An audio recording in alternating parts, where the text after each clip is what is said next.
Israel taken into captivity. This is one of the major events of the Old Testament.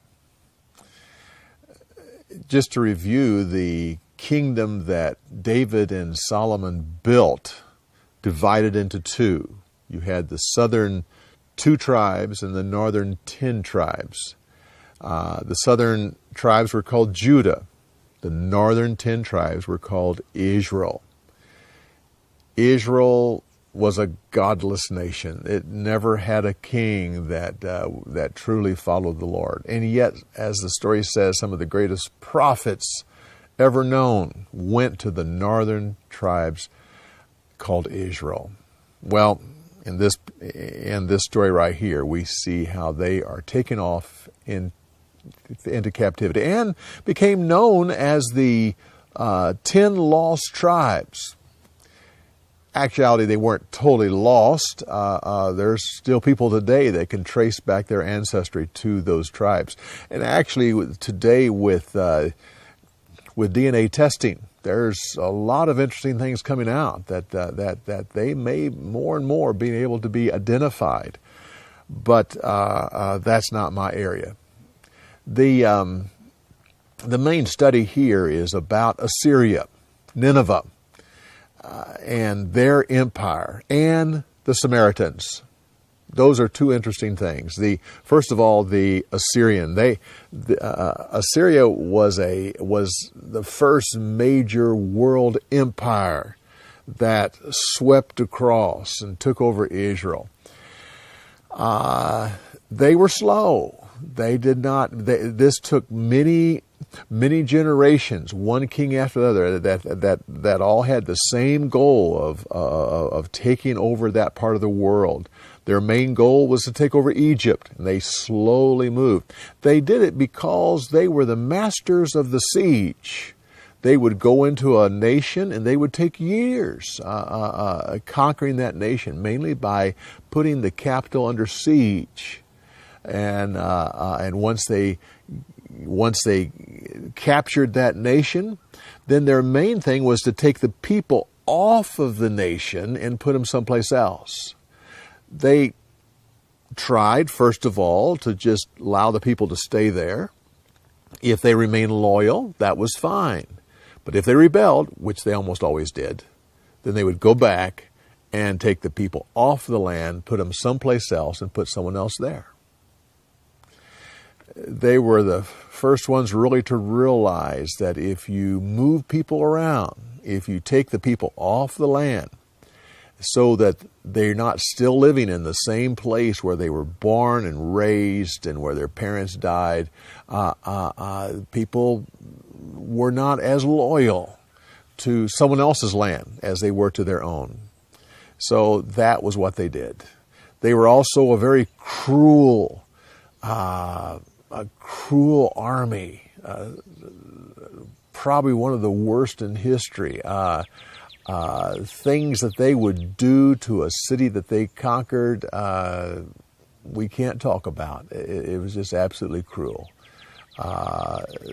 They put out the lesson: do not rebel against us. If you do, we will come back. We will take you off the land. But before we do, you will suffer. You will suffer extreme agony and pain. Well, that's what happened here. It's interesting that it took them 3 tries. They went in there 3 times. I find that interesting because Judah was the same way. When Babylon took over Judah, it was 3 times before the third one where they took them all off the land. Both the north and the south kept rebelling and eventually were taken off the land.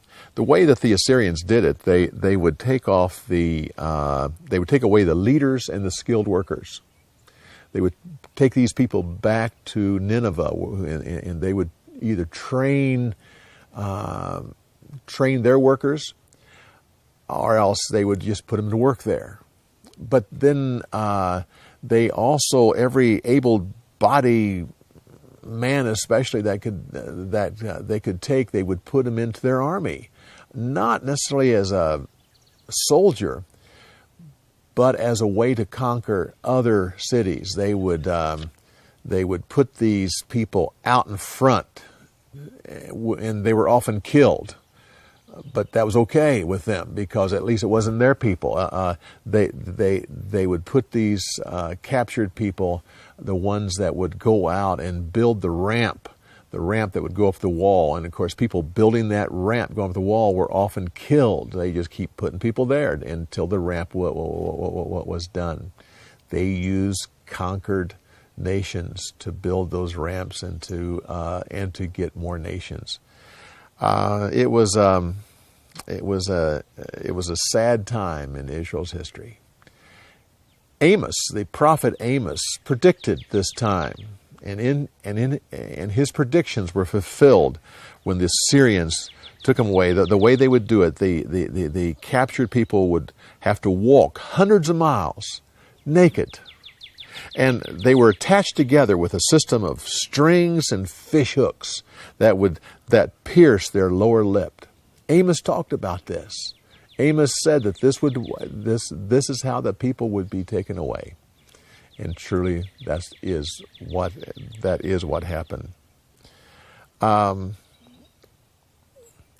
This king that took him over, Sennacherib, is the same one that in a future story, when we talk about how he attacks Judah, this is the same one. He's not the one that started the siege, but he's the one that finished it, and he's the one that treated the people. And so it's interesting that during this siege and during this time of taking over Israel, a lot of the Israelites were able to escape and go south. And they went down to Judah, and they actually went to Jerusalem, and they weren't necessarily invited into the city, but they were able to build their houses outside the city walls. Now, if you picture that the city of David kind of droops down, well, they went to the west of the city, and they built outside the city walls. Later, Hezekiah, in preparation for Sennacherib coming to his nation, he built a wall to the west to include these refugees that came down from Israel. So in that sense, he finally included them in to his people. So these were actually some of the Israelites that had gone down to Judah. Well, this story gives you the beginning of the Samaritans. We hear about the Samaritans throughout the New Testament. You have the Good Samaritan. You have the woman at the well, which was a Samaritan. You have Jesus going to Judah, Samaria, and the othermost parts of the world. You have Philip going to Samaria. It all starts right here. When Nineveh took the people off of the land, they brought in a people group over in the Babylon area and brought them in and placed them there. They then intermarried with some of the Israelites that were still there. Assyria would just leave the very low class. Well, these people mixed together, and they formed a new nation called Samaria. These are the ones that the priests came back and taught. They basically were taught that the 5 books of Moses were the only scripture, because they didn't hold to all the stuff that Judah did. And so and to this day, the Samaritans are still there. They're still a group of people who can trace their ancestry back to these very same people. And they still hold to the first 5 books of Moses as being their scripture. It all starts right here. These were 5 eastern tribes that came to live in in this area. Well, as I say, this is one of the great historical events of the Bible. Trust you find all this history interesting and as you understand the Scripture. Come back next week when we continue on with story insights on the story of the week. We'll see you next week.